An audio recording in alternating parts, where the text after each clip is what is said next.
ये खेसारी लाल का new fan कोई आया है, हम सुना है।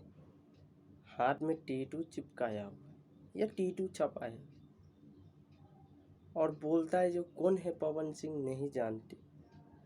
अरे तू खेसारी लाल को कैसा जानता है? हाँ, जब भोजपुरी में तुम पवन सिंह को नहीं जानता है तो खेसारी को कैसा जानेगा? नाम के लिए टेटू छपाया है, काम कुछ नहीं दिखाना है तुम लोग को।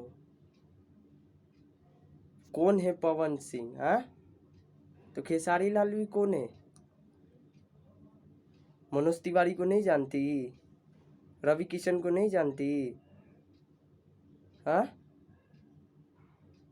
देखो, हमको लाइव आने का कोई शौक नहीं है, वीडियो बनाने का कोई शौक नहीं है, लेकिन भोजपुरी में ऐसा जो बोल रहे हैं ना आप, गलत बोल रहे हैं। पवन सिंह को नहीं, अरे विदेश में गाना बजता है, विदेश में कमरिया डांस सुना है, लॉलीपॉप। लॉलीपॉप जाके सर्च मारो यूट्यूब पे, तब मालूम होगा पवन सिंह कौन है। नहीं जानती, नहीं जानती भाई।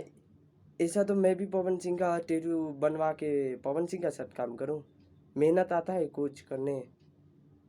सोमिया पोखरेल, कुछ तो समझो, तब कुछ बोला करो। खाली खेसारी का साथ वीडियो बनाने से, गाना गाने से नहीं होता है। अपना ध्यान करो, कहाँ में क्या वर्ड मिसिंग कर रहा है, क्या लाइन गड़बड़ बोल दिया आप। पवन सिंह को नहीं जानते, ऐसा तो खेसारी लाल को भी हम नहीं जानते, लेकिन क्या बोलेगा, सबको जानते हैं। खेसारी लाल अभी टॉप में चल रहा है, तो आप जो भी कीजिएगा। अरे खेसारी लाल, पवन सिंह, अरविंद कल्लू, रितेश पांडे, हाँ, प्रमोद प्रेमी सर, ये सब कहाँ जाएगा? सबको नहीं जानती, नहीं जानती तो क्या जानती है? तो भोजपुरी में क्यों गाना गाने आई?